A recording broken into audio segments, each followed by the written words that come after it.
Vykdydami darbininkų valstiečių valią, delegatai priėmė istorinį nutarimą. Lietuva paskelbta tarybinė respublika. Priimta ir pasirašyta deklaracija apie Lietuvos įstojimą į Tarybų sąjungos sudėtį. Seimo atstovų sprendimui pritarė visa Lietuva. Ir čia, prie teatro rūmų, ir už 10–100 kilometrų.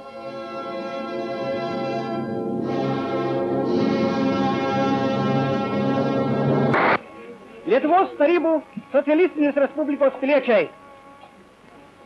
Vienam iš daugelį eilėraščių buvo pasakyta, kad išeinam saulės parnešti.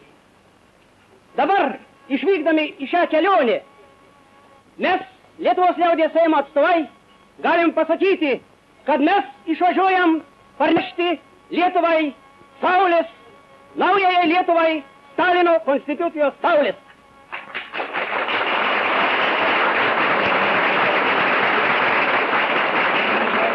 Tegyvuoja didžioji tautų draugystė, tegyvuoja Lietuva, didžiosios Sovietų sąjungos šeimos narys, tegyvuoja didysis tautų vadas Stalinas. Timi žvelgė į tarybų šalies sostinę. Ir dabar jį kaip gera motina šiltai sutiko Nemuno šalies pasiuntinius.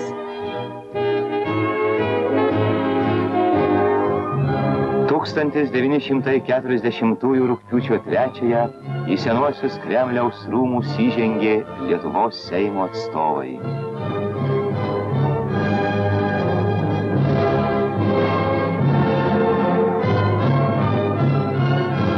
Lenino šalies aukščiausiosios tarybos deputatai drauge su mumis sprendė tolimesnį Lietuvos likimą.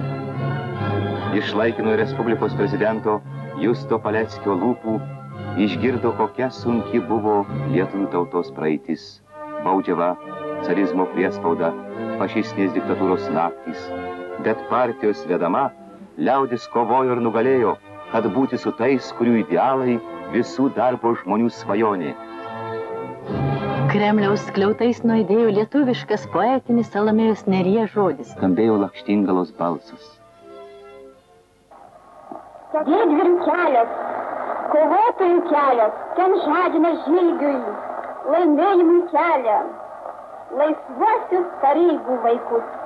И вот земля заговорила, разливом мощных голосов.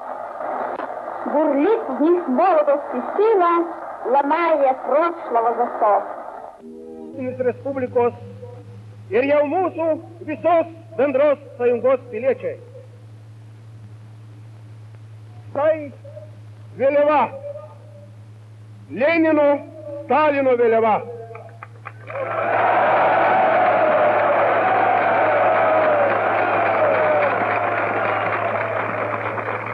Tai toji vėliava, su kuria mūsų delegacija atėjo į didžiausią pasaulio demokratiškiausią parlamentą, į aukščiausiąją Sovietų sąjungos tarybą, į Kremlių,